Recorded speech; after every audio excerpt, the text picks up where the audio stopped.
You kick down the door. The goblins ready to fight. You engage, dropping the first 2 goblins with ease. The goblins at the back that originally fired their crossbow bolts at you disengage and start hauling down the hallway. You try to pursue, but the goblins in front of you stop them. Quickly you dispatch them within a round or 2, and then you hear the sounds of large footsteps from the hallway, and 2 hobgoblins followed by more goblins come down the hallway to engage with you. You take up a fortified position as the hallway expands into the cavern, and quickly you start beating down, dropping the hobgoblins as quickly as you possibly can. The remaining 4 goblins sprint down the cave, and you give chase. As you're giving chase down the hallway, you can see at the end a wooden barricade with wooden spikes facing towards you. The goblins quickly make their way through, and on the other side, a rain of crossbow bolts hits you. Using waves in combat is a whole lot of fun, but the question is, how do we use waves in combat? Do we think of them ahead of time, or is it something we come up in the spur of the moment?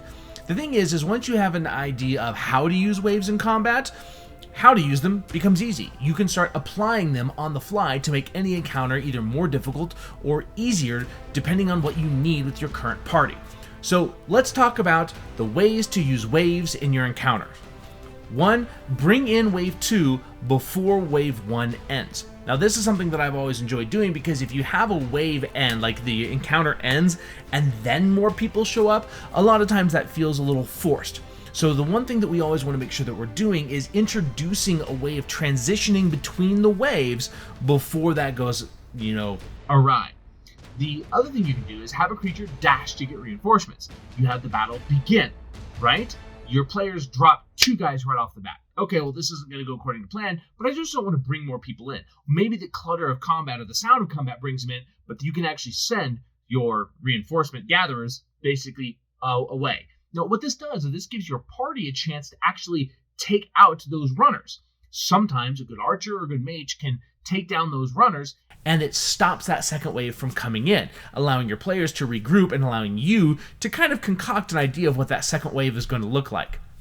You can also do have the remaining guys fall back into reinforcements. So you bring reinforcements up. As they start to lose the battle, they fall back into an embankment. If you combine these, you can do like we did in the example, we can have wave number 1, we go get reinforcements, and then we fall back to an embattlement. And the thing is we can adjust the numbers of each one of those waves. We can even say this encounter is going to be 3 waves, but how many people or how many things in each one of those waves varies depending on how well our encounter is going.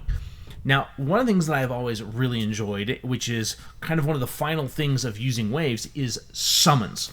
So druids, necromancers, elementals, elementalists, there's lots of things that are out there that can use summons to bring in additional things. You can even do things like a war horn, right? This could be a way to summon additional creatures to come and fight.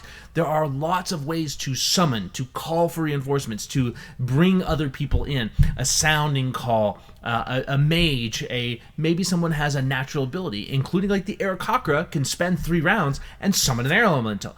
Not exactly what we're looking for, but it gives you an idea of you can think outside the box if you have someone that can summon. And it can be a blowhorn, it could be a magical item that when they break on the ground summons 3 mephits.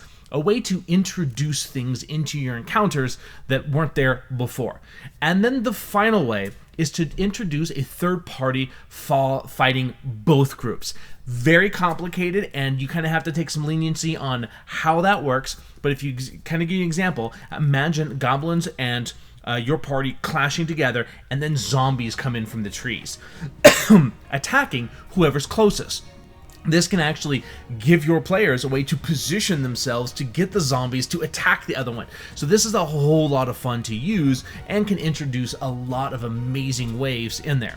So remember, waves are an amazing way to edit and adjust your breakdown of your encounters, but think about how to use them. Bring in a second wave before wave 1 ends. Use reinforcements. Have them fall back into an embankment. Use summons, or introduce an entirely new fighting party that fights both parties.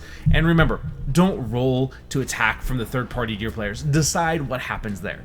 So guys, As always, comment below what are some of the ways that you use waves in your encounters, or what do you not like or dislike, or maybe what do you love about what we had to say here, and make sure as always to like and subscribe, hit us up on the Patreon link that's down there, and help us grow this channel so we can bring this content to you every single day.